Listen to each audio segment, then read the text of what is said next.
మిషన్లు 200 రకాల అవశేషాలను గుర్తించే సామర్థ్యం. గత వైసీపీ ప్రభుత్వంలో తిరుమల శ్రీ వెంకటేశ్వర స్వామి లడ్డూ ప్రసాదం తయారీకి వాడిన నయలో కల్తీ జరిగిన వ్యవహారం తీవ్ర విమర్శల కారణమైంది. ఈ నేపథ్యంలో కల్తీకి అడ్డుకట్ట వేసే రాష్ట్ర ప్రభుత్వం కీలక నిర్ణయం తీసుకుంది అన్నటువంటి వార్తని హైలైట్ చేశారు. కాకపోతే అసెంబ్లీలో కల్తీనేపై చర్చ. గత ప్రభుత్వ పాపాలను ప్రజలకు వివరించే యోచనలో సర్కార్ ప్రజల దృష్టి మరల్చేందుకు మండలంలో వైసీపీలు వాటికి చెక్ కట్టేలా కల్తీనేపై చర్చకి నిర్ణయం. ఎంత నీచ జర్నలిజం అనేది ఇంతకు మించి ఉండదు.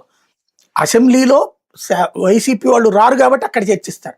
వైసీపీ వాళ్ళు మండల్లో ఓపెన్గా చర్చకి రండి అయ్యా అంటే చర్చించరు. అది నీతి, ఇది బూతు. వీళ్ళు మరి బూతు పత్రిక లేకపోతే నీచ పత్రిక, నీచాతి నీచ పత్రిక అనడానికి ఎంతకంటే సాక్ష్యం ఏదన్నా ఉంటుందా? లేకపోతే దేవుజీ లొంగుబాటు అంటూ మావోయిస్ట్ అగ్రనేతలతో పాటు రాజిరెడ్డి సహా 25 మంది కూడా తెలంగాణ పోలీసులు లొంగిపోయారు. ఛత్తీస్గఢ్ డిప్యూటీ సీఎం వెల్లడి.